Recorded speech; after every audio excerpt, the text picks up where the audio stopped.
Di awal surah Al-Baqarah ini Allah Subhanahu wa taala menceritakan 3 kelompok manusia. Yang pertama orang mukmin yang bertakwa, kemudian yang kedua orang kafir, dan yang ketiga orang remang-remang. Tidak jelas, munafik. Dikatakan kafir enggak, dikatakan mukmin enggak pula. Dan orang seperti ini jauh lebih susah daripada orang kafir sekalian. Dan kita sudah sebutkan sebelumnya tentang penyakit yang menimpa mereka, bukan penyakit badan, tetapi penyakit di dalam hati. Mereka mengaku muslim di mulut, tetapi kafir di hati. Bahkan yang lebih parahnya itu berusaha untuk menghancurkan umat Islam dan menghancurkan Islam itu sendiri. Selanjutnya apa kata Allah di ayat 11? Wa idza qila lahum la tufsidu fil ardi qalu innama nahnu muslihun.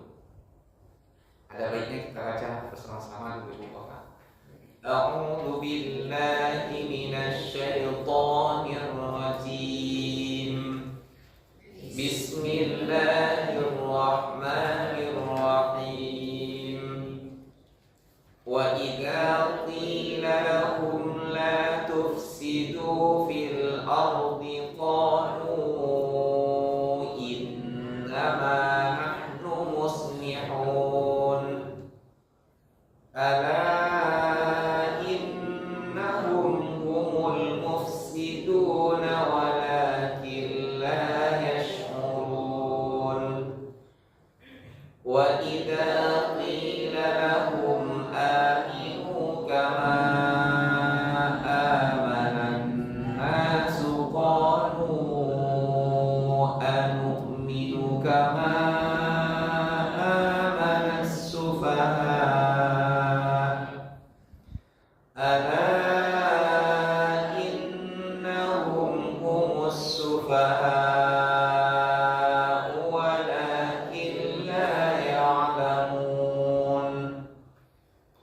Wa idza laqul ladzina amanu qalu amanna. Wa idza khalau ila syayatinihim qalu inna ma'akum innama nahnu mustahzi'un. Allahu yastahzi'u bihim wa yamudduhum fi tughyanihim ya'mahun. Ulaika alladhina ishtaraw ad-dalalata bil huda fama rabihat tijaratuhum wa ma kanu muhtadin. Sadaqallahul azim. Dan apabila dikatakan kepada mereka, janganlah kalian berbuat kebinasaan di permukaan bumi, lalu mereka mengatakan, hanya saja kami ini adalah orang yang berbuat kebaikan atau memperbaiki keadaan. Ibu bapak, orang-orang munafik itu ketika diingatkan kepada mereka bahwasanya perbuatan yang kamu lakukan itu sebenarnya adalah perbuatan yang salah, yang merusak agama Islam, yang menghancurkan keimanan dirimu dan orang lain. Mereka mengatakan kami ini hanyalah sebenarnya orang yang berbuat kebaikan. Ada kata-kata solih, ada muslih. Kalau solih itu ibu bapak, dia baik untuk dirinya sendiri. Kalau muslih itu bukan sekedar baik untuk dirinya, tetapi untuk orang lain juga.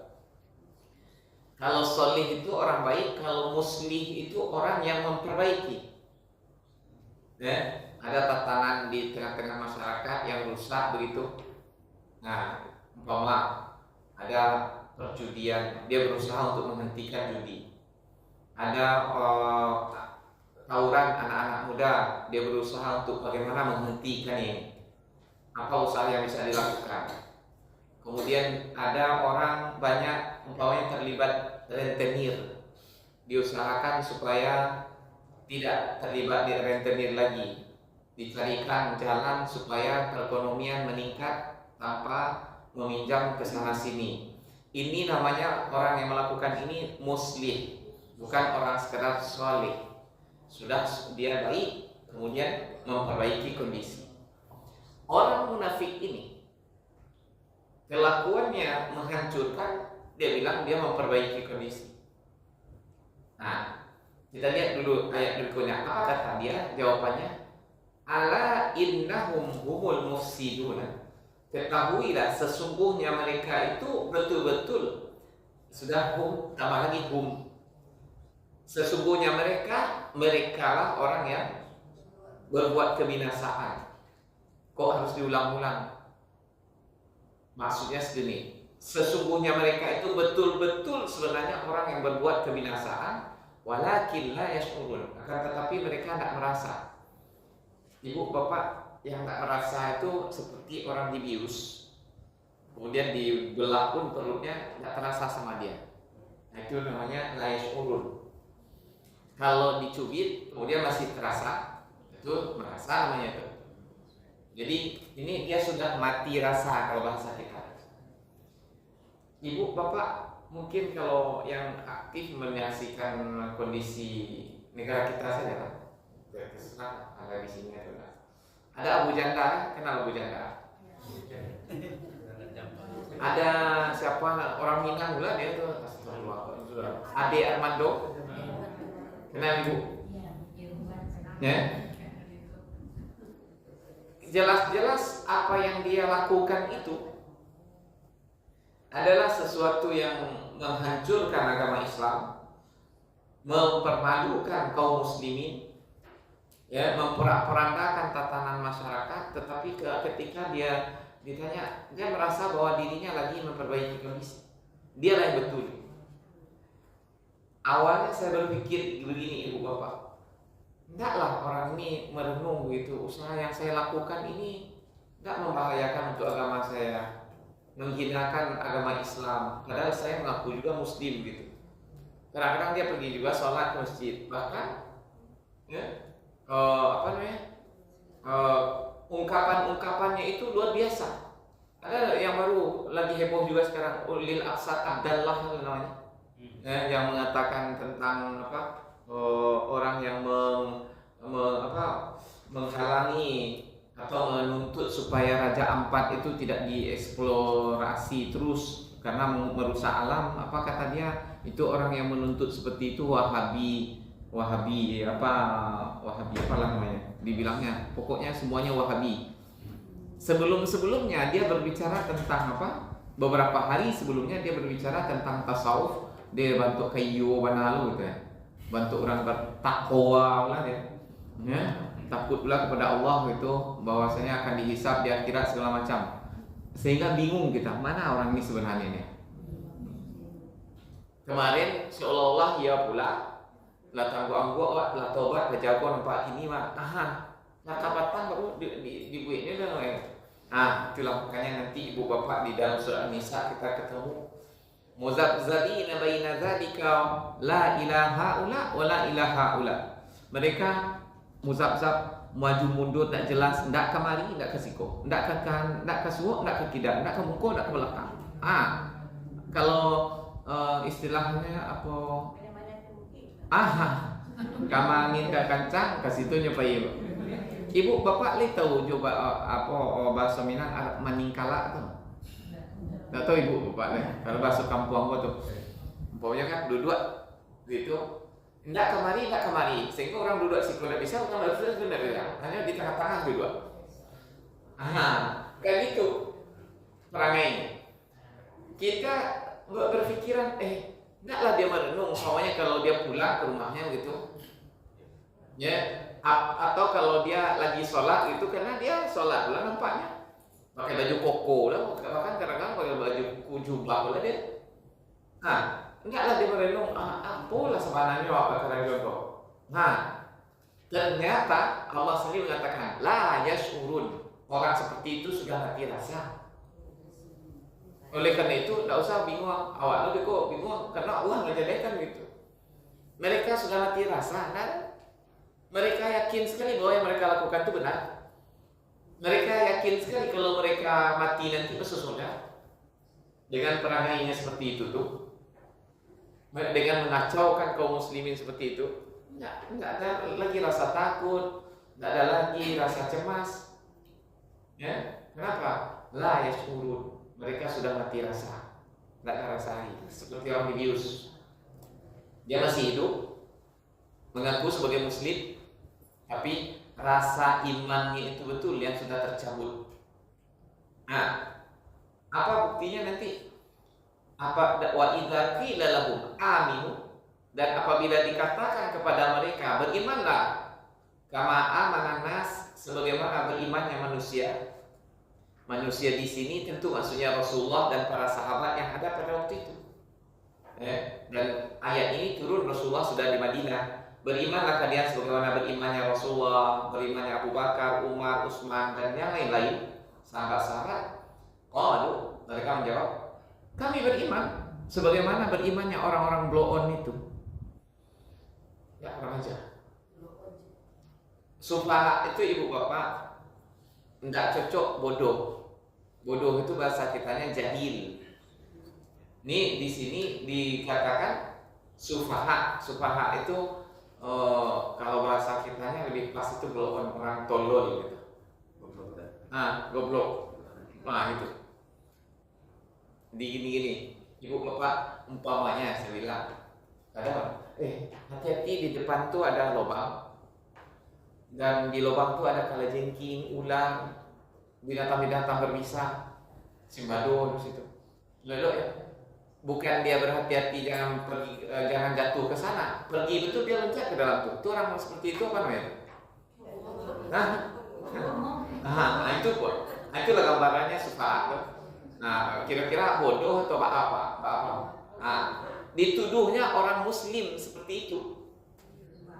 Sufaha. Kalau bahasa kita mungkin lebih pas itu tolol lebih. Apa dijawab oleh Allah? Bukan Nabi yang menjawab, bukan sahabat. Ala innahum humus sufaha walakin la ya'lamun. Ketahuilah sesungguhnya mereka itulah, diulang lagi mereka itulah sebenarnya orang-orang yang blow-on tolol tadi itu. Kan orang bodoh.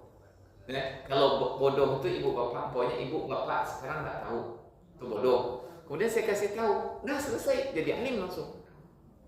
Nah kalau orang bodoh itu kadang-kadang bisa jadi pujian. Dikasih tahu, selesai kebodohannya. Kalau ini dikasih tahu pun, apa tahu sih? Ya, masih karek ya. Jo yang bayinya itu. Nah, karya.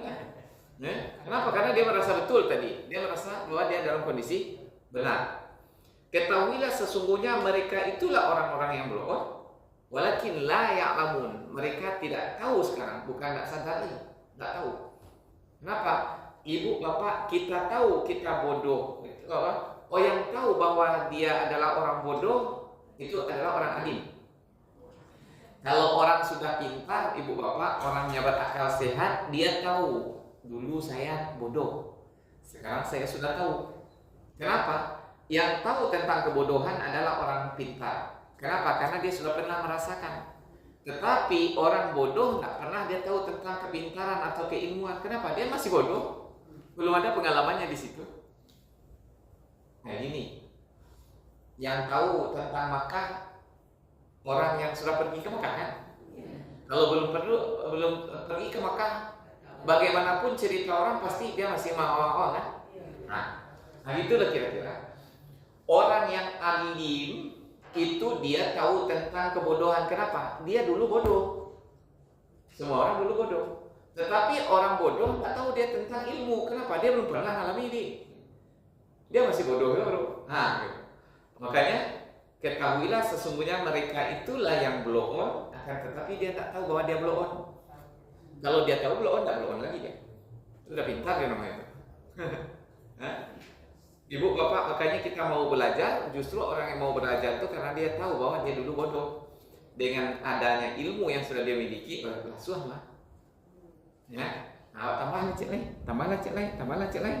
Nah, itu berarti orang pintar. Tapi kalau orang yang bodoh, apa pun nak kengecian, menggelili kalau bahasa orang kampung. Nah, itulah sifatnya orang munafik. Ya.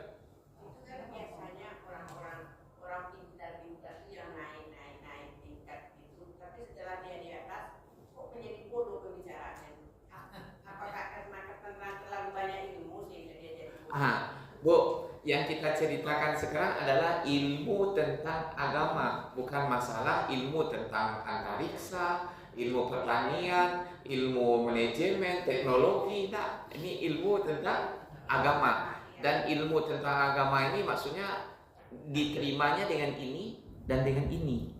Sementara kalau ilmu alam, terimanya dengan ini saja, Bu. Ya? Bisa istilahnya sekarang empiris, terbukti di depan mata kita, nggak bisa dibantah. Tetapi kalau ilmu ini di samping pakai ini juga ada pakai ini ya. Nah, itulah ibu bapak, kadang-kadang orang dia semakin tinggi belajarnya, tetapi kok dalam masalah akhirat, masalah agama dia jongkok begitu. Nah, kenapa? Ini tidak dipakai. Ya, walaupun akalnya sampai ke antariksa. Ibu bapak mungkin ya, ada di antara ibu bapak dulu yang tahu, namanya Stephen Hawking. Ya, dia itu lumpuh dari umur 22, kata dokter dia sudah dicap paling-paling umurnya 6 bulan gitu. Setelah itu dia mati lagi. Tapi dia cerdas luar biasa, dia gini sih. Nah, bicara pun tidak bisa. Tapi akal yang luar biasa cerdasnya sampai ke antariksa. Akhirnya meninggalnya sampai umur 77 juga. 2 tahun yang lalu. Lihat saja dia di YouTube nanti banyak dia. Nah, dia ini kalau ilmu tentang dunia, tentang alam, walaupun tubuhnya lumpuh begini sih, tapi menembus langit apanya? Akalnya begitu. IQ-nya lebih dari 200. Coba bayangkan, ya. Tapi apa kata dia? Dia ingin membunuh Tuhan. Kenapa? Alam semesta ini dikuasai oleh satu titik tunggal katanya. Kalau kita pelajari, akhirnya kita sampai kepada satu titik saja. Kalau bagi kita yang dia maksudkan itu adalah Allah. Kan ya Allah satu. Dan kalau kita bisa menguasai dan menghancurkan yang satu itu, kita bisa jadi makhluk abadi, tidak mati-mati selamanya. Lah mati baca begini. Itulah tidak tahu diri. Sedangkan dia untuk menggerakkan badan saja tidak bisa. Siapa nama? Dia mau Stephen Hawking, Pak. Kalau Pak Habibie menyebutnya Hawking, Stephen Hawking katanya. Dia orang Inggris itu. Itu hal-hal seperti ini ibu bapak untuk menambah keimanan kita, untuk menambah apa? Bagaimana sebenarnya manusia ini ya? Perlu juga kita dengar-dengar hal seperti itu. Ada terjemahnya bahasa Indonesia. Ibu bapak ceria, Stephen Hawking tulisannya. Hawking, ya, galak-galak loh. Nah, itulah. Jadi ibu bapak kan di dalam Al-Quran sering dibilang afala ta'qilun, afala tatafakkarun, afala tadhakkarun, afala tatadzakkarun, inna fi dzalika laayatil liulil albab, inna fi dzalika laayatil liulin nuha. Dzalika inna fi dzalika ladzikra liman kana lahu qalbun aw alqasam'a wa huwa syahid. Itu maksudnya ibu bapak, Allah mengingatkan kepada kita, gunakan ini, gunakan ini, gunakan ini, gunakan ini. Tidak ini saja. Kalau ini saja ibu bapak, tuh orang Yahudi itu, cerdasnya minta ampun, IQ-nya masya Allah, tapi ininya tidak berfungsi. Nah, dan yang paling berbahaya itu sudah ini enggak, ini enggak. Nah, itu yang suka hak loh. Nah, ini tidak ulah, itu suka hak gitu. Jongkok kedua-duanya, ya. Jadi ibu tadi, ya, Kenapa kok dia sudah pintar kok jadi bodoh? Pintarnya adalah masalah ilmu dunia, Pak Bu. Kalau kamu ngumpul PT, jangan kejutaan triliunan kadang. Tapi dari mana asal uang segitu tuh? Halal atau enggak? Nah, jelas apa dia. Yang penting masuk sekolah rekening Allah. Nah, tuh apa nanti kita ketemu di dalam surah Bapak, Ibu Bapak dalam surah Ar-Rum ayat 7. Ya'lamuna zahiran minal hayatid dunya wa hum 'anil akhirati hum ghafilun. Kalau masalah dunia enggak tahu, paham ya. Tetapi tentang akhirat mereka lalai. Nah, na'udzubillah. Dan Ibu, Bapak, kita khusus ke sini kan untuk akhirat. Kalau dunia insya Allah setelah selesai di Ibu Bapak. Ya, untuk akhirat ya kan. Dan itulah sebenarnya syukur kita harus kita tambah kepada Allah. Saya yakin sekali Ibu Bapak yang duduk di sini, nggak ada lagi yang memikirkan anak terima makan besok. Ya kan? Alhamdulillah dari dia Tuhan rezeki. Banyak orang yang jangankan untuk apa yang dimakan besok, yang akan dimakan hari ini masih kelar kabut. Malah mungkin dia bisa duduk di sini. Oleh karena itulah Rasulullah SAW, Ibu Bapak sangat sedih sekali kalau ada umatnya yang miskin. Jadi justru Rasulullah itu mengentaskan kemiskinan supaya apa? Supaya umatnya ini mempunyai kesempatan untuk merenung, untuk berpikir, untuk belajar demi akhirat. Ada kesempatan begitu. Ya. Kalau yang dipikirkan masalah perut untuk nanti sore apa yang akan dimakan juga baru. Kapan mau belajar? Nah, makanya oleh karena itu ketika sudah dilimpahkan oleh Allah kepada kita rezeki yang membuat kita tenang untuk duduk, itu rezeki yang luar biasa itu Ibu Bapak.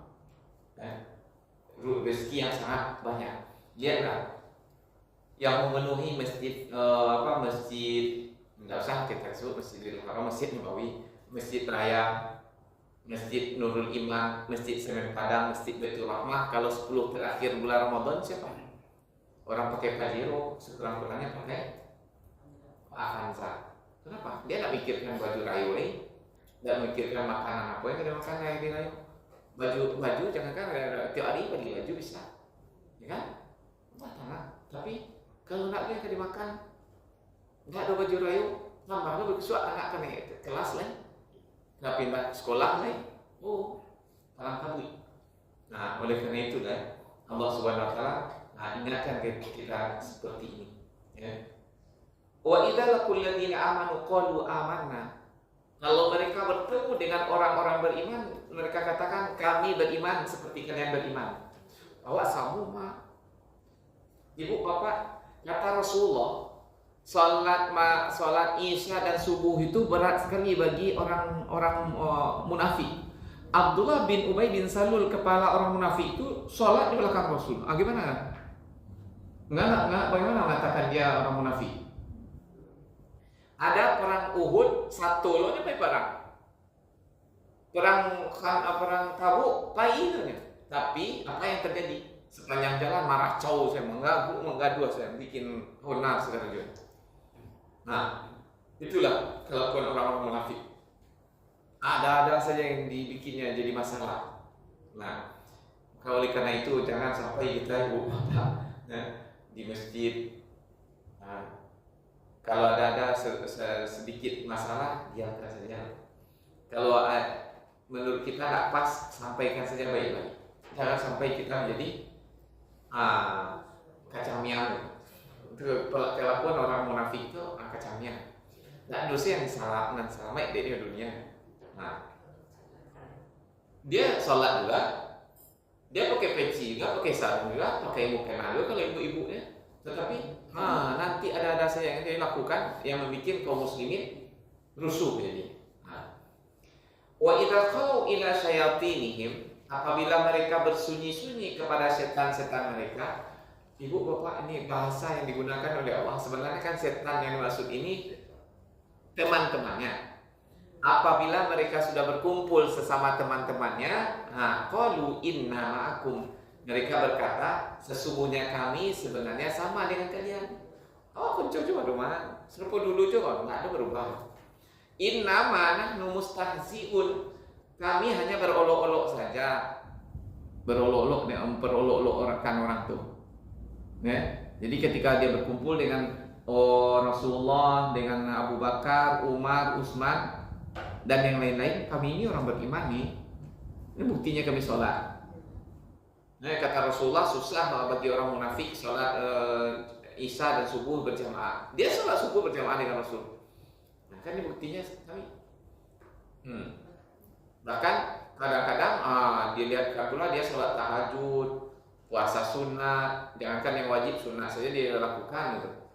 Banyak pula dia sedekahnya, tetapi tujuannya adalah untuk mengelabui orang tentang apa sebenarnya yang disimpan dalam hatinya. Oleh karena itu apa kata Allah? Allahu yastahzi'u bihim. Allah membalas olok-olokan mereka. Wa yamudduhum fi tughyanihim, dan dibiarkan oleh Allah mereka terulur dalam pembangkangan mereka itu. Terombang. Kemudian Allah akan memperolok-olokkan mereka dan membiarkan mereka terombang-ambing dalam kesesatannya. Fi tughyanihim ya'mahun, mereka terombang-ambing. Diulur oleh Allah dalam kesesatan mereka, mereka terombang-ambing. Bagaimana maksudnya ibu bapak? Kadang-kadang kalau kita berusaha untuk taat kepada Allah, ibu bapak, kemudian kita berusaha betul-betul menjauhkan diri dari dosa, memperbanyak amal ibadah, itu justru sering datang musibah, hal-hal yang membuat kita sedih, yang membuat kita susah. Justru sebenarnya ibu bapak itu kalau kita renungkan nikmat Allah. Kenapa? Karena Allah nggak ingin kita punya dosa. Salah penglihatan langsung demam itu. Ada yang termakan haram langsung sakit. Kemudian ada salah tindak bicara bertengkar di rumah. Atau anak yang sakit sehingga merapuk-rapuk enggak. Supaya apa? Kembali lagi kepada Allah. Ibaratnya tuh, aku salah dicubit gitu. Astagfirullah, astagfirullah. Ya, itu tanda Allah sayang.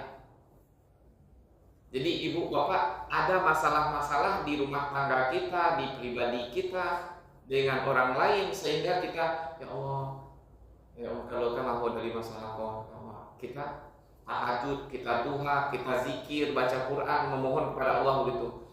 Merenung, ya Allah ampun salahku. Itu justru tanda Allah sayang sama kita. Ya. Kemarin anak sakit, besok cucu pula lagi, kemudian kita pula yang sakit. Allah tidak ingin kita ada dosa, cubit terus.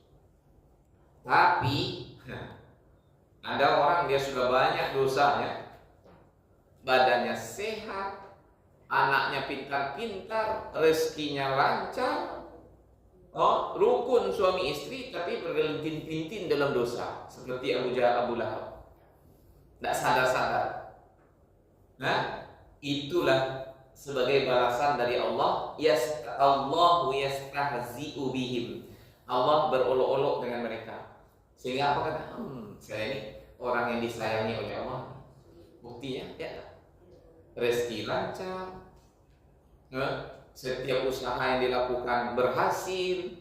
Anak-anak yang satu sudah jadi doktor, yang satu magister, yang satu baru selesai dokter. Pernah dapat lo kerja sinar itu macam. Tapi caranya mencingkah. Nah, dia dibilang dia dapat nikmat, padahal Allah lagi memperolok-olokkan dia. Sebenarnya ambil. Nah, jadi ibu bapak, justru ketika kita taat kepada Allah, banyak saya masalah pola, rusuh nak menantu, rezeki agak sare. Justru apa kata ulama soleh dulu, idza astabtu zamban la ra'aitu atharahu fi zaujati wa fi auladi wa fi dabati hatta fa'i fi baiti. Kalau aku melakukan suatu dosa, aku akan melihat akibatnya langsung pada diri pasangan hidupku. Kalau istri yang melakukan kesalahan pada suaminya, mungkin marabu-rabu, naik darah, bahkan kadang-kadang mungkin boleh jadi kena tampar, malah dosa. Atau anaknya boleh jadi dikirim oleh Allah penyakit, atau anak bangkang yang bikin kita tidak tenang saja begitu. Sampai kepada kendaraannya. Kalau dulu dabah itu ontanya, kudanya, keledainya. Kalau sekarang kita mobil kita atau motor. Kemarin masuk bengkel, sekarang lah harus masuk bengkel lagi. Kemarin ini rusak ini, sekarang ini pula rusak ini. Nah, kenapa? Itu kadang-kadang karena dosa kita. Sampai tikus-tikus di rumah. Nah, ibu bapak, saya ingin cerita pengalaman saya. Dulu waktu saya kuliah di Mesir, saya tinggal waktu itu di lantai 5. Lantai 5 di Mesir itu artinya lantai 6 kalau kita, karena dasar itu tidak dihitung. Lantai 6 gitu. Kemudian di ketinggian seperti itu ada tikus kecil seperti Tom and Jerry itu ya. Dia masuk ke dalam rumah kita. Kemudian lantai bawah ini kan, di bawahnya itu kan ada pasir tuh ya. Di bawah peroslian itu kan ada pasir, di lubanginya kemudian dikeluarkan pasir. Kemudian loncat sana sini. Waktu itu bulan Agustus, puncak musim panas. Saya sudah pasang perangkap, sudah pasang lem, nah tertangkap dia sekor cuma. Ya Allah, malam tuh kita tidak bisa tidur dibikinnya. La haula wala quwwata illa billah. Akhirnya sudah saya capek, itulah basah badan keringatan, baru teringat saya ungkapan ulama tadi, apalah dosa saya. Kita tidak tahu dosa kita apa yang dengan itu Allah kirim. Akhirnya ada, kalau itu tobat ya. Saya berwudu, kemudian saya sholat 2 rakaat sholat tobat. Saking capeknya saya tertidur di atas apa? Di atas sajadah. Pas pagi mau sholat subuh saya berwudu, tikus tuh sakaratul maut di dalam kloset. Tadi lah panik, wah, lah Tom and Jerry, wah, jo foto, jo manci itu, nggak dapet, dan akhirnya sudah lonceng ke dalam tuh. Tinggal merokok saja sampai satu, yang bersihnya masuk. Dan yang anehnya 2 kali seperti itu, tidak sekali. Allah yang memberikan pelajaran itu. Jadilah setiap ada masalah, wudu, taubat. Tidak tahu kita apa dosa kita tadi. Ada masalah langsung wudu, taubat. Ya. Jadi sampai-sampai ibu bapak ulama dulu itu kehilangan jarum, dia mau menjahit bajunya yang sobek, jarumnya hilang, dia langsung berwudu, sholat taubat. Dosa tadi itu. Apa semua jarumnya? Suruh sih kau. Ya. Kenapa? Itu tangannya Allah sayang kepada kita. Ada juga yang bilang misalnya kita ada kesalahan. Ya. Langsung kita sedekah. Boleh sih. Pokoknya lakukan ketaatan. Bukti kita beradik kepada kebaikan. Rasulullah itu kalau dalam hadis yang lebih pas, Pak, dia coba sedekah juga. Sedekah itu menolak bala, membersihkan dosa. Begitu juga dengan sholat. Rasulullah idza faza'ahul amru qama ila shalah.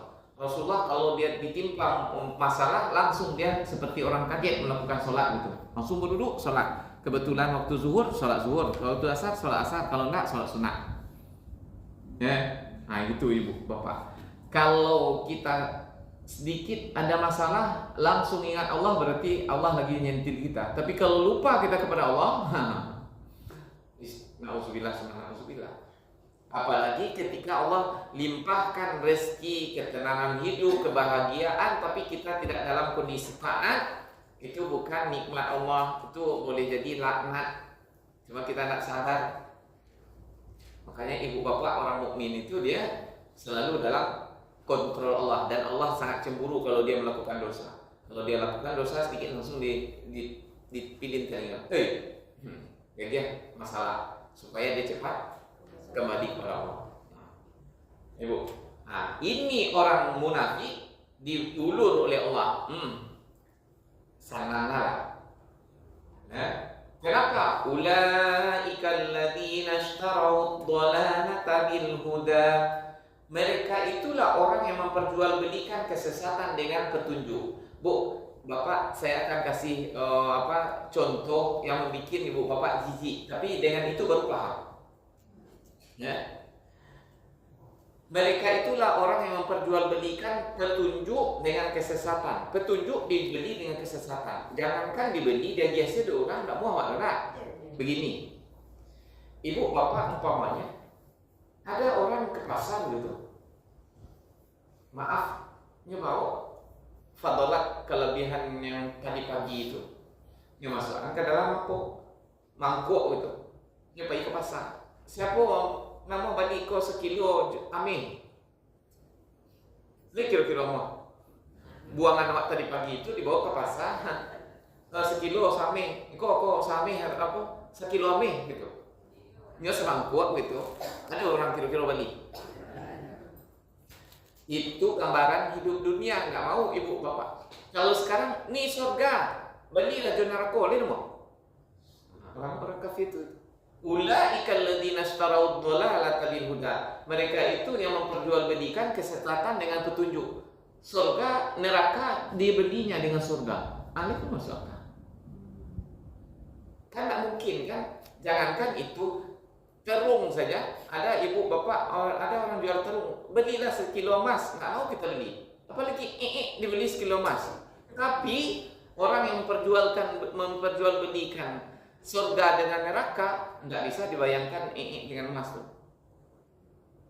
Tetapi hakikat yang mereka lakukan itu, Rasulullah datang kepada mereka, "Nia, saya selamatkan kamu dari api neraka. Saya bawa petunjuk begini, terang benderang." Mereka tahu di depan mata.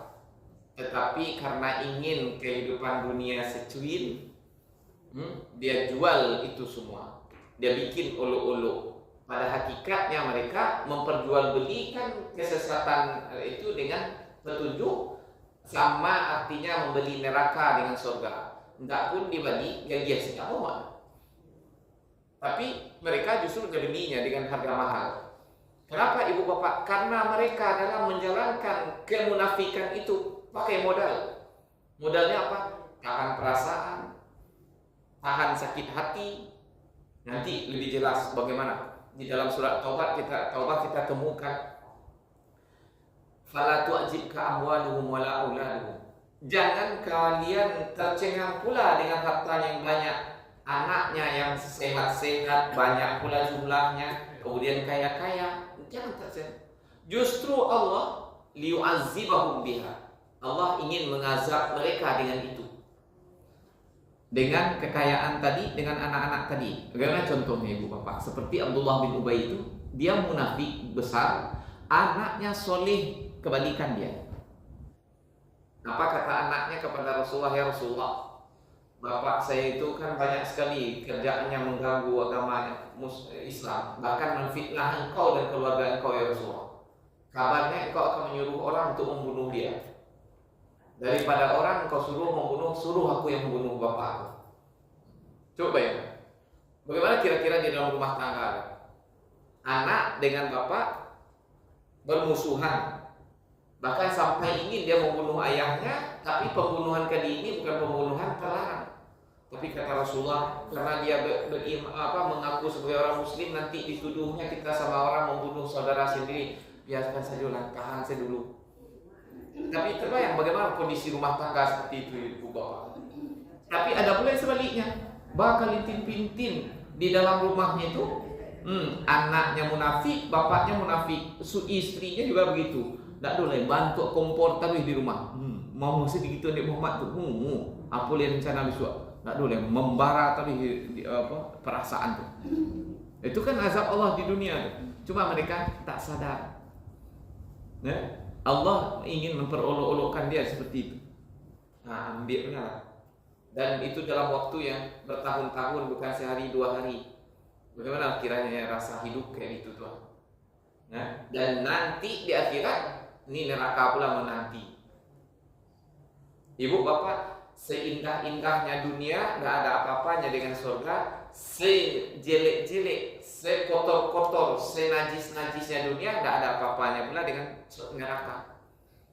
Nah, makanya Allah katakan mereka lah orang yang perjualbelikan kesesatan dengan petunjuk atau surga dengan neraka. Fama rabihat tijaratuhum wa ma kanu muhtadin. tidaklah beruntung perdagangan mereka. Sebenarnya ibu bapak tidak perlu pula dikatakan tidak beruntung lah, tahu seorang kan. Tetapi Allah ingin menegaskan orang yang seperti ini, perdagangan yang dia lakukan tidak ada keberuntungannya. Wa makanu muhtadin, dan mereka tidaklah mendapat petunjuk. Gini, secara akal sehat, orang-orang itu ketika disampaikan ajaran Islam, ibu bapak, pasti mereka menerima dengan akal. Yang menerima dengan akalnya pasti akan terjadi gejolak luar biasa dalam hatinya. Ya gimana pula membatas sesuatu yang jelas terang benderang, sementara yang dia miliki adalah sesuatu kesesatan. Tetapi itulah yang namanya petunjuk dari Allah Subhanahu wa taala. Kalau tidak diusahakan untuk mendapatkannya, tidak dibukakan hati untuk menerimanya, dia tidak akan masuk. Tahu persis itu orang-orang munafik, bahkan orang kafir, apalagi ibu bapak, bahwa Rasulullah itu benar.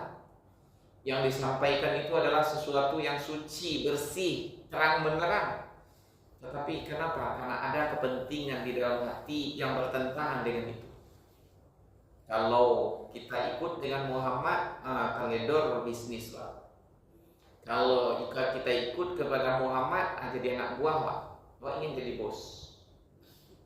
Nah, gengsi. Nah itu. Kalau seperti itu yang dalam hati tak akan pernah petunjuk masuk. Walaupun ayat Al-Quran seluruhnya 30 juz hafal dalam hati. Ya. Kemarin kan saya sudah cerita Senok Ugurnya ya, Bu. Senok Ugurnya yang menjadikan Aceh itu terjajah. Dia hafal Al-Quran 30 juz. Bukan sekedar dia hafal hadis, mengerti dia seluk-beluknya, fikihnya bagaimana. Justru keilmuan dia yang ada di sini tetapi nggak ada di sini, itu yang digunakan untuk menyesatkan orang Aceh.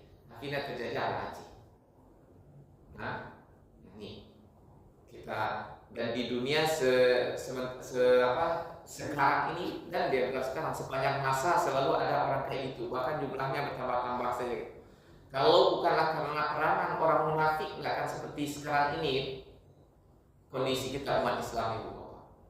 Kenapa? Karena orang kafir tidak akan mampu untuk menghancurkan kita. Lihatlah contohnya Gaza yang sekecil itu sudah hampir 2 tahun berperang, nggak mampu. Tentara yang katanya terhebat di dunia dengan senjata terhebat. Kenapa? Karena dia betul-betul beriman. Ya, yang dihadapi betul-betul orang kafir.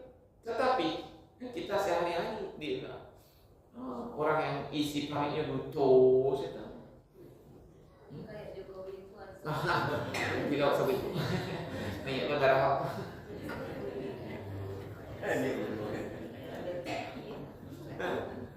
Banyak negara apa deh? Serius ibu bapak. Kenapa ya? Saya kadang-kadang bertemu dengan para pejabat yang tahu-tahu itu kan, kemudian diceritakan habis lah pak. Satu lo mesti utak sih. Dia lah itu apa sih yang tahu tuh. Dia lah mau dia beli kursi. Ya, ibu bapak dulu pernah datang ke waktu saya masih kuliah di Mesir, dia ceritain lah. Setelah itu saya demam 3 hari. Karena nggak tahu apa yang mau dilakukan kan. Nih darah segitu. Untuk nggak stroke loh.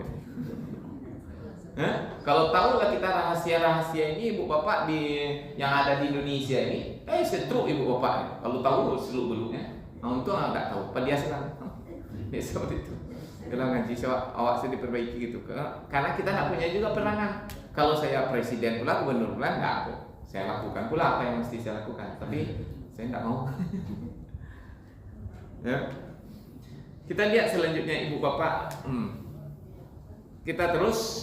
Nah, kita baca lagi lah sambungannya. Jadi ayat tentang orang munafik ini 13 ayat ibu bapak. Untuk orang bertakwa 4 saja, untuk orang kafir 2. Tapi karena memang urusan orang munafik ini berbelit-belit, susah untuk diterka. Ayatnya pun berbelit-belit ini. Lagi a'udzu billahi minasy syaithanir rajim. Bismillahirrahmanirrahim. Mathaluhum kamathali alladhi istawqada nara فلما أضاءت ما حوله ذهب الله بنورهم وتركهم في ظلمات لا يبصرون صم بكم عمي فهم لا يرجعون أو كصيب من السماء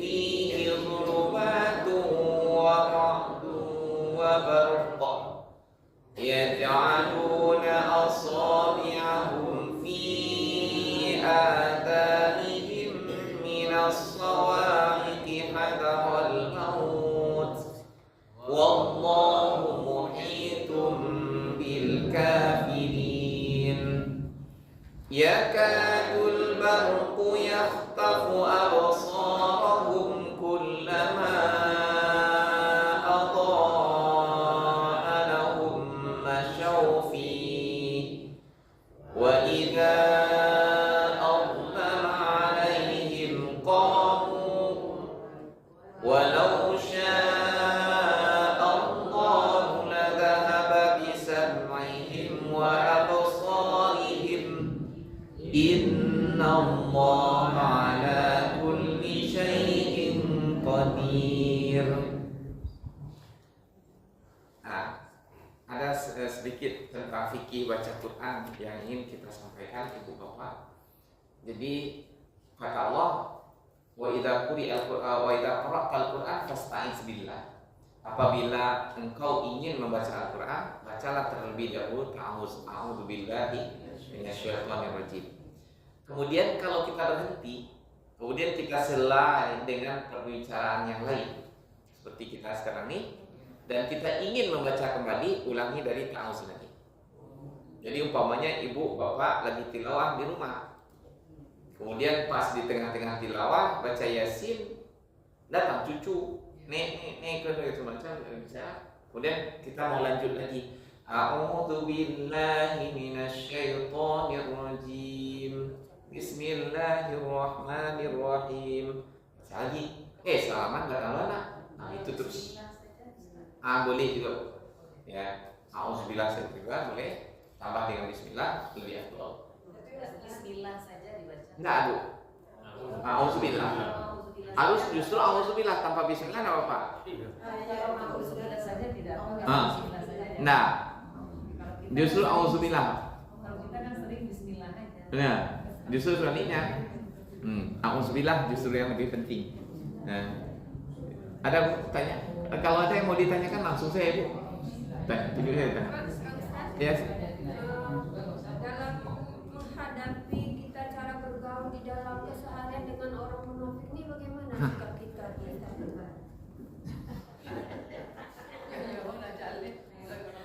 Bu, bingung Bu?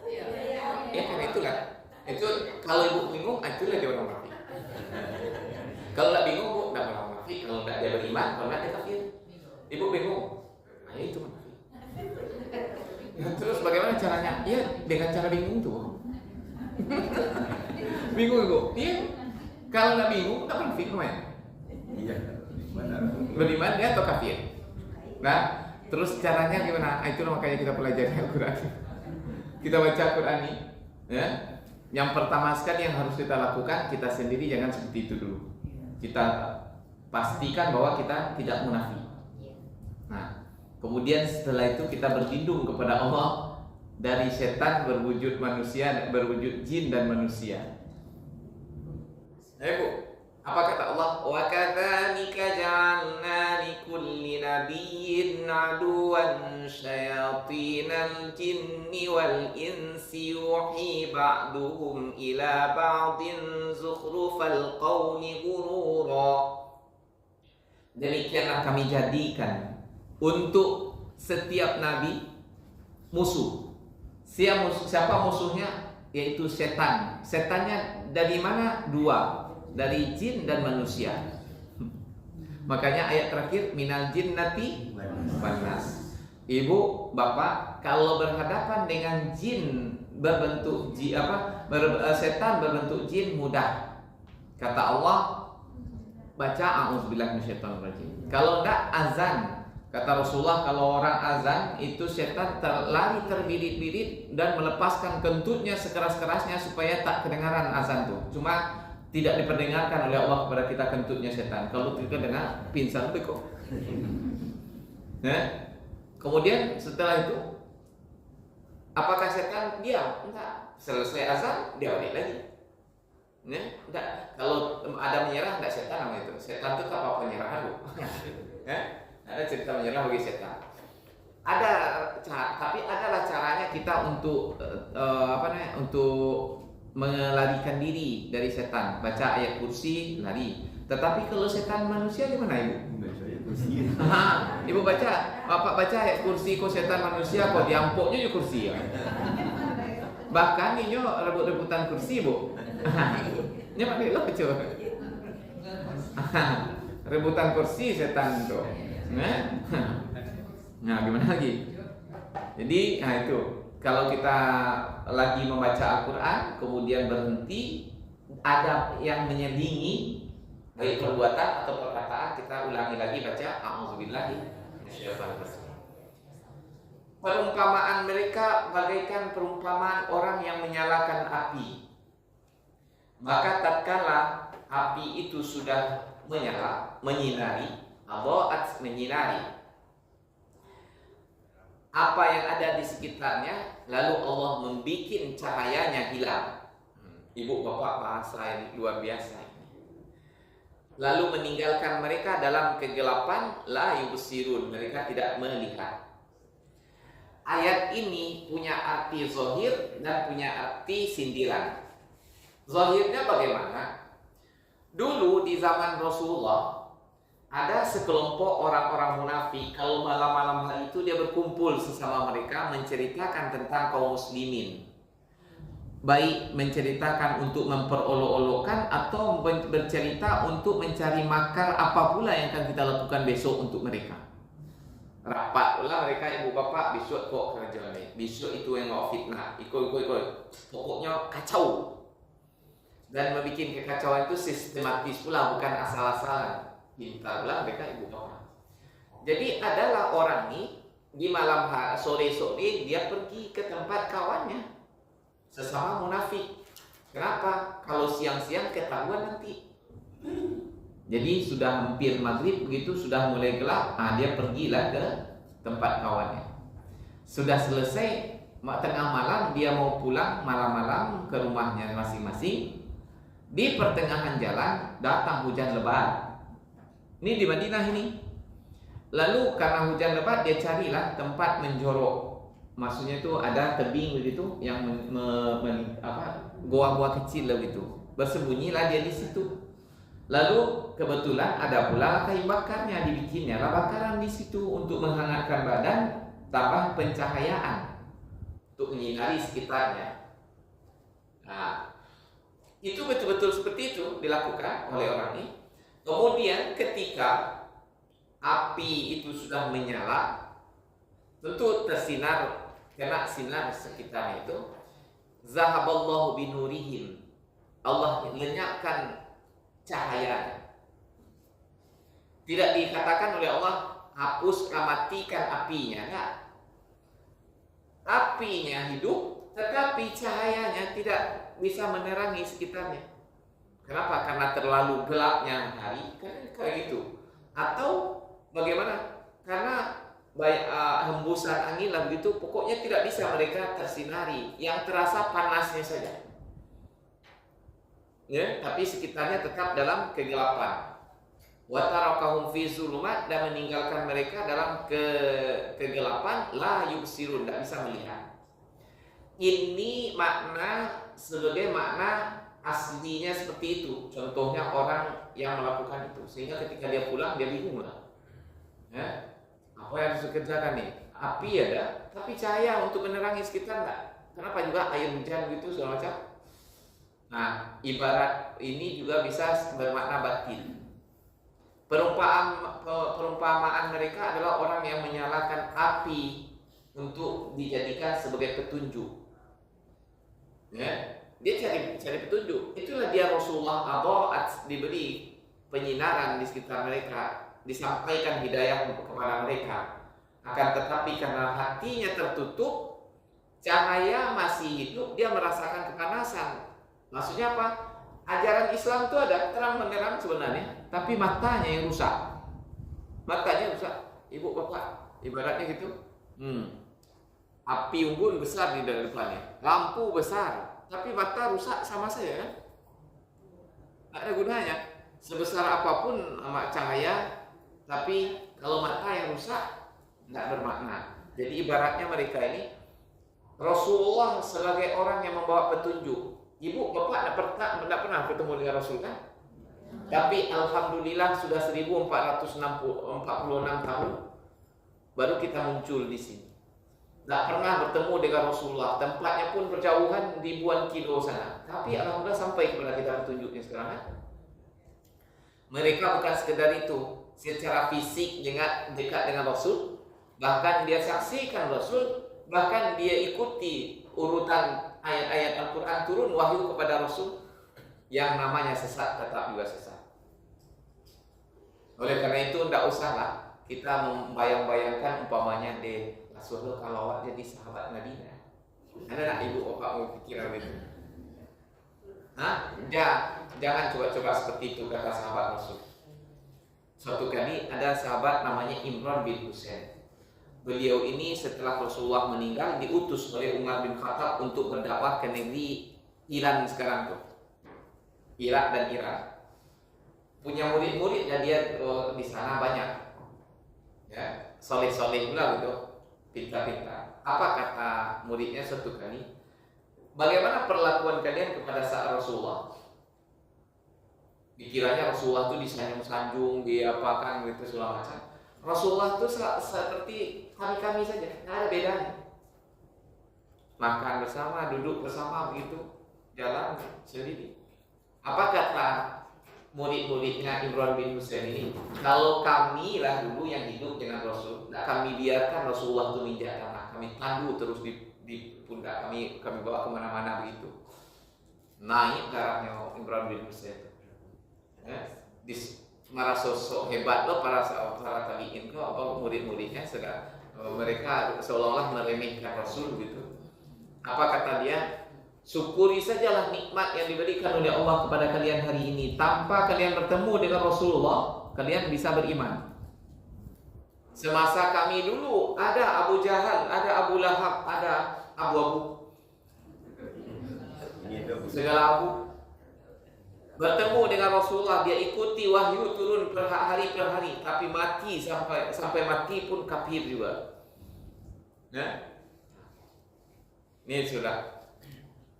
Itu artinya cahayanya sampai kepada ibu bapak walaupun apinya tidak ada, tapi cahayanya. Orang ini terbalik, apinya ada, cahaya tidak sampai. Kenapa? Mata buta. Bukan mata ini yang buta, tapi mata yang di sini, mata hati. La ta'mal absar walakin ta'mal qulubul lati fis sudur. Bukan matanya yang buta, tapi hatinya yang ada di dada yang buta, sehingga tak menerima petunjuk. Sehebat apapun Rasulullah menyampaikan, bahkan dia lihat mukjizat Rasulullah yang banyak sekali, tetap saja dia bangkang. Ibu bapak, Rasulullah itu mukjizatnya sampai 3.000 lebih. Beda dengan nabi-nabi yang dulu. Nabi Soleh 1 saja, Nabi Musa 9, Nabi Isa sekian, Nabi Muhammad 3.000 lebih. Yang sebentar muncul, sehari itu bisa 10 mukjizat kelihatan. Tapi itulah bangkang juga. Yang bangkang tetap bangkang ya. Walaupun keajaiban demi keajaiban disaksikan dengan mata kepalanya. Seringkali Rasulullah membongkar isi hatinya dengan ayat Quran. Nanti ayatnya ketemu dengan kita ketemu dengan ayat itu.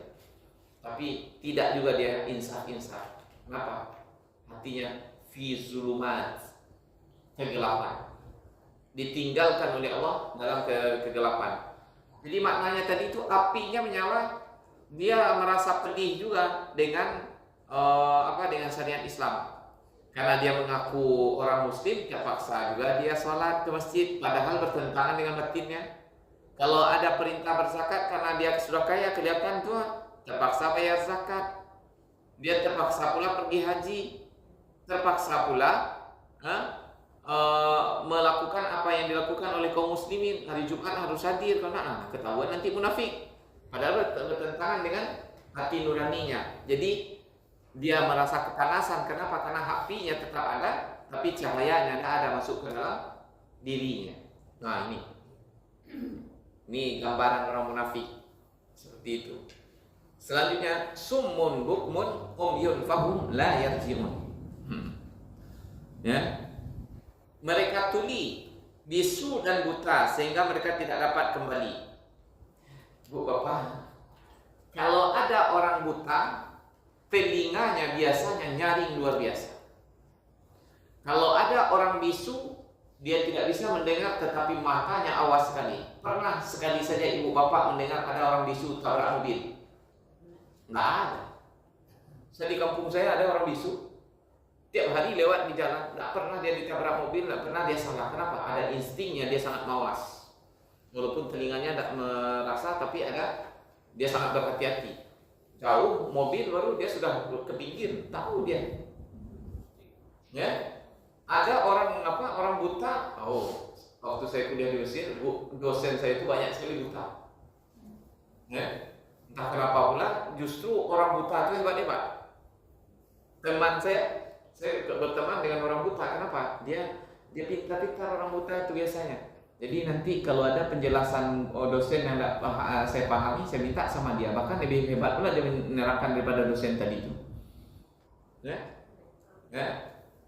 Banyak kisah saya lucu-lucu dengan orang-orang buta dan mengagumkan. Ya? Jadi ada teman saya, ibu bapak, dia namanya Ihab Yunus. Banyak di YouTube. Ibu bapak tulisnya tapi dengan bahasa Arab, Ihab Yunus. Terkenal dia sekarang dulu di Mesir, di Arab bahkan di Mesir. Jadi buta. Jadi dia kalau datang itu sendiri saja, nggak diantar oleh keluarganya pergi sekolah. Dia turun dari bus kota berdesak-desakan gitu. Nah, saya tunggu dia di depan halte, kemudian saya tuntun dia ke kelas. Ya. Nah, ini supaya nanti dia bantu pula saya. Dia senang pula berteman dengan kita. Ya, begitulah, nanti pulang kita bantu pula lagi naik mobil. Terus suatu kali saya terlambat datang, dia sudah sampai dia kalau datang tuh pagi-pagi selalu. Lebih rajin pula dari orang melihat nih. Belum datang dosen dia sudah duduk. Dan kalau dia duduk tuh ibu bapak, seolah-olah justru dia yang melihat kita yang buta. Lebih meriah pula dia lagi, lebih bahagia pula dia lagi. Ya? Dan bisa dia menceritakan sesuatu yang seolah-olah dia melihat gitu. Dia cerita tentang taman begitu, sungai indah gitu, segala macam. Kan biasa kita pun bingung dengan gimana dia tahu nih, dia tidak bisa melihat tapi lebih indah pula cerita dia daripada orang melihat. Itu kan? Suatu kali saya terlambat datang, dia namanya Turfah, itu cerita gitu, nanti orang ketawa-tawa gitu seperti cerita Cak Lontong tuh, dia orangnya lucu. Jadi saya terlambat begitu. Akhirnya tentu tidak enak kita menyuruh-nyuruh gitu. Saya duduk di belakang. Enggak. Tiba-tiba dia diam. Orang menghadap sama dia, seolah-olah dia yang dosen waktu itu. Begitu selalu tiap hari. Ya Zulfi, enggak ke syaitan. Nanti di dunia sana malah enggak. Zulfi, kamu seperti setan. Datang enggak pakai salam, enggak ada jadi terus jalan. Diam-diam seperti itu. Kamu kaget. Padahal saya duduk 5 meter dari dia. Kau tahu aku? Enggak dulu yang membisikkan kan? Kau tahu kau malah tiba asum makriha. Dia gitu terus kepalanya. Saya mencium baumu. Ya Allah, tahu dia bau apa? Apa sama dia? Itu kelebihan orang buta. Dan bukan sekali itu. Kalau sekali itu mungkin kebetulan di dalam ruangan. Suatu kali saya duduk di taman. Dia lewat begitu jauh-jauh. Saya bilang ke orang Indonesia, dia nih orang buta nih, dia tahu bau saya, kita coba lah. Betul, tahu dia nak? Tadi dia duduk. Pas dia lewat sekitar 5 meter dari saya, dia jujur. Ya Zulfi, entah nak, Zulfi, kamu ada di sini ya? Kata dia. Seluruh orang Indonesia ketawa terbahak-bahak. Oh iya, karih waktu tahu dia. Itu kelebihan orang buta, ibu bapak. Kalau orang buta seperti itu. Nah, Ya, dikurangi oleh Allah di sini, dilebihkan di sini. Nah, bahkan lebih pintar pula otaknya. Guru saya namanya si Ibrahim Khalifah, dengan titik-titik buku itu tahu dia koma itu. Entah gimana lah caranya, kita pun bingung jadinya. Ya Allah, setan mah. Oke, dek saking apa ya, dek kagumnya kan, batu setan, singgung kan. Orang Mesir kalau dia kagum dia gitu, setan mah. Kan? Bukan setan penghinaan, tapi dia tidak melihat, tetapi lebih melihat pula daripada orang melihat gitu. Nah, di sini Allah ceritakan tentang orang munafik ini ibaratnya seperti tadi, kalau kurang pendengaran mata sangat mawas, perasaan sangat mawas. Kalau kurang mata, telinga sangat mawas. Ini enggak pernah ibu bapak ketemu orang sudah buta, sumut tuli, kemudian bisu, tambah pula buta. Dia ya Allah, sudah bisu, tuli, buta pula lagi. Kira-kira kalau dia lapar, bagaimana cara dia bilang? Kalau kita mau mengatakan sesuatu kepada dia, gimana caranya? Nauzubillah. Ibaratnya orang munafik seperti ini. Oleh karena itu, tidak ada pengajaran yang bisa masuk ke dalam hatinya, tidak ada nasihat yang bisa dia terima. Sama dengan ibu bapak menasihatinya. Hei, nah, tangan nak. Seperti orang mati. Mungkin masih lumayan bu. Masa sulit kejauh itu leleng-lelengnya ke balong. Kecil serupu kecil si Ajo. Ajo badok kan ibu bapak ni tekan Ajo dulu. Ajo jo ni badok lagi lalu po ibu nah. Saya ingat terus dulu karena dulu dikirim CD-nya kepada saya ke Mesir supaya berhiburlah sedikit sananya, tekan Ajo kampung gitu kan. Ajo jo ni badok ada cerita itu tuh bu. Ya, Ajo anti ya. Ajo Andre. Ya. Sumum bukmun umyum fahum layak ziun, tidak akan kembali ke jalan yang benar, tidak bisa dinasihatin. Dan betul-betul seperti itu ibu bapak orang munafik itu.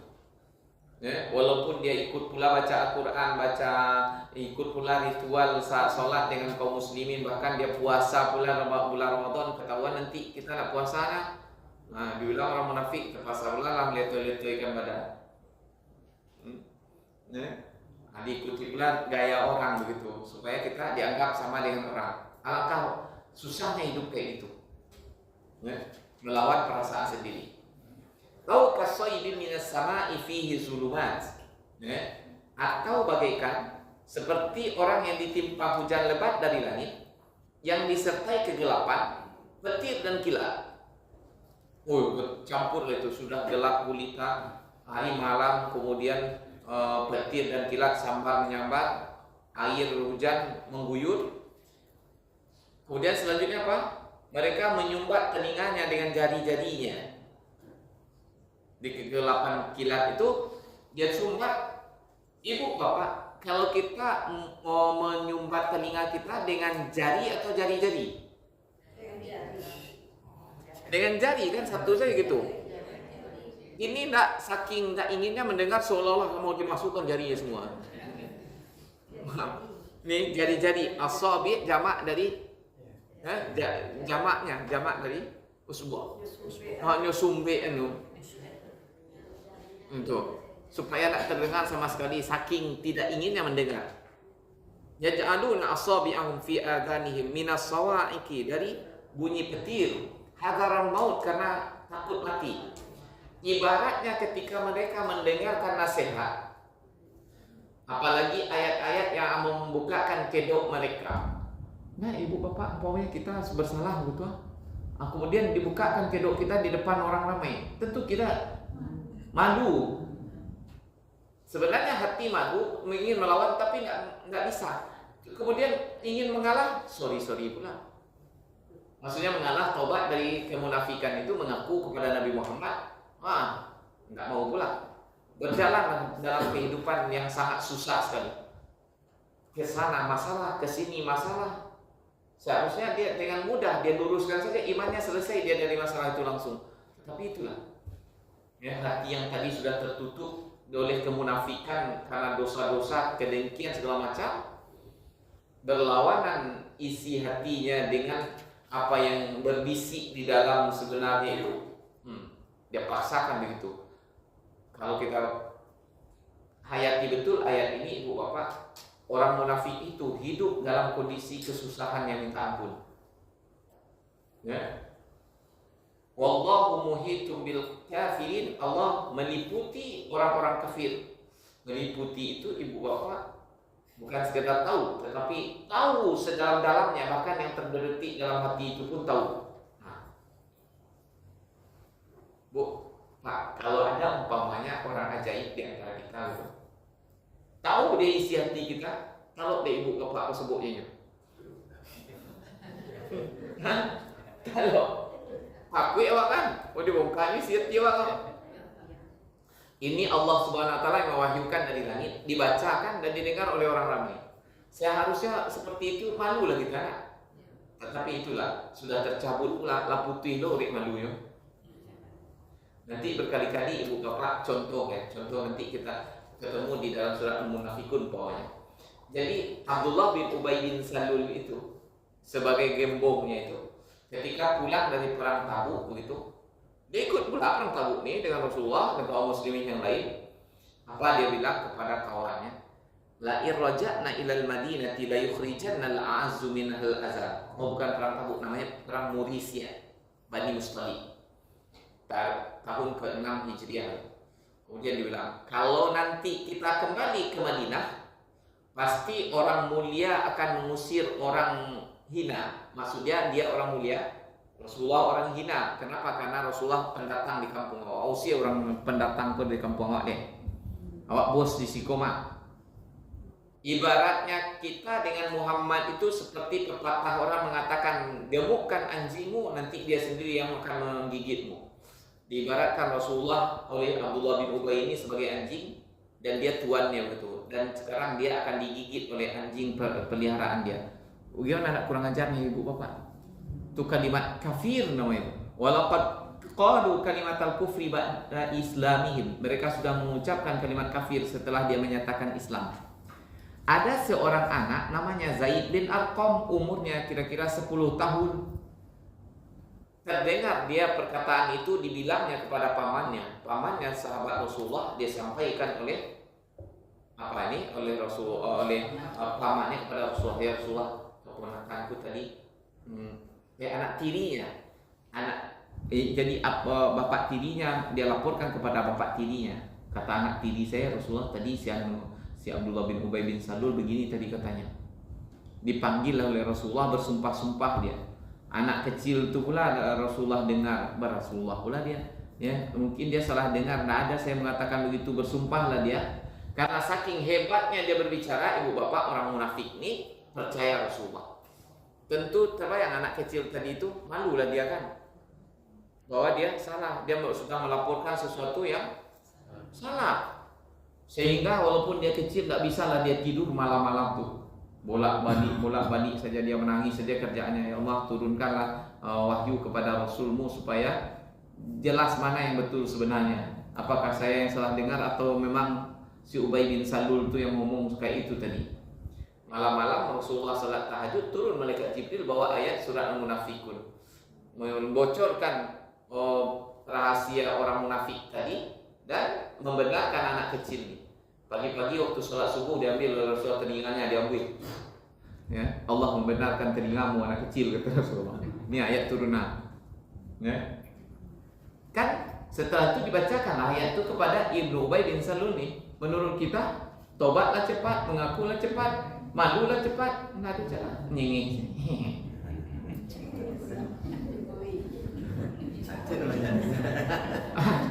Serupa mana di orang nembok ulah sabu itu ya.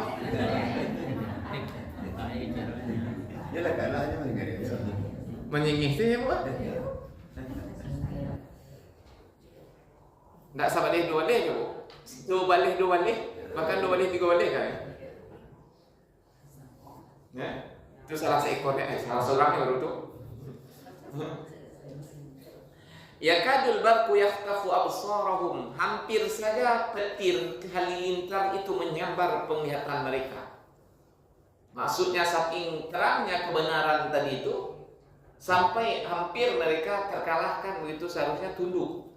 Kullama adha'a lahum masyaw fihi. Setiap kali ada cahaya, karena tadi cahaya lentera atau unggunnya sudah padam, terpaksalah mereka pergi berjalan begitu mengandalkan kilat. Ibu bapak jangan bayangkan dunia dulu seperti sekarang ya.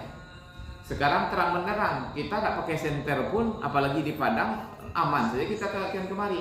Tetapi cobalah ibu bapak pergi ke hutan yang tidak ada apa di situ, atau ke padang pasir yang tidak ada tumbuhan sama sekali, tidak ada rumah-rumah orang. Oh betul-betul gelap atas, gelap bawah, kiri kanan begitu.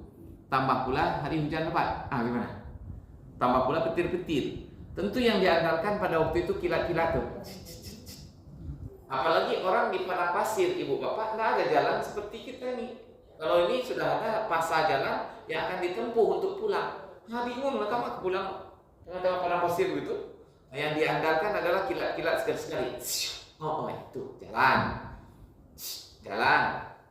Nah, maksudnya kira-kira ketika ada hal yang menguntungkan dalam Islam, diambil. Kalau tidak ada menguntungkan, dia jongkok dulu.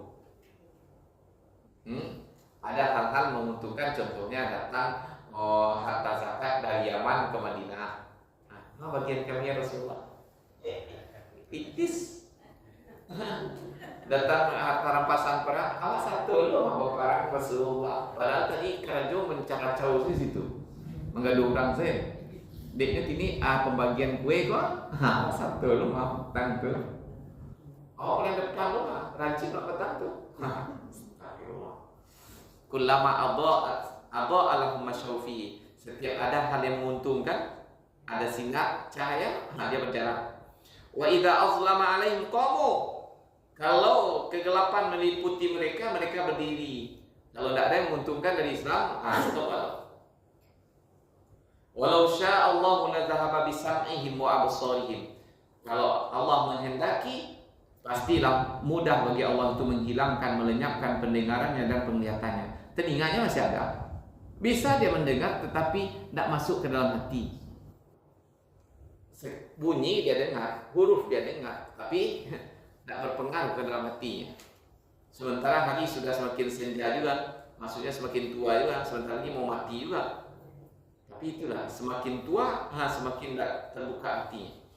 Innallaha ala kulli syai'in qadir. Sesungguhnya Allah berkuasa atas segala sesuatu. Kuasa untuk menyesatkanmu dan kuasa pula memberimu petunjuk. Tetapi petunjuk itu harus kita yang membukakan pintunya dulu. Ibu bapak datang petunjuk ke dalam rumah ini umpamanya, tetapi pintu itu kunci, bisa masuk. Begitulah hakikatnya ketika kita petunjuk itu sudah datang dari segala penjuru kepada kita. Tinggal kita yang membukakan hati. Apa buktinya ibu bapak nih? Majelis seperti ini kan petunjuknya. Apalagi kita di Padang nih banyak sekali majelis-majelis ilmu. Tapi apakah seluruh orang masuk? Nah, ada juga yang nggak peduli saja. Boleh coba lagi. Nah, doge piti juga gitu loh. Piti apa nak tanding? Bu, bapak saya dengar dari itu orang. Mengapa masa gitu? Piti awak justru yang tadi situnya. Tak ada piti masa gitu. Nah, itu perangai orang munafik mana tuh? Innallaha ala kulli syai'in qadir. Nah, itulah ibu bapak sampai ayat 20 itu berakhir cerita tentang orang munafik.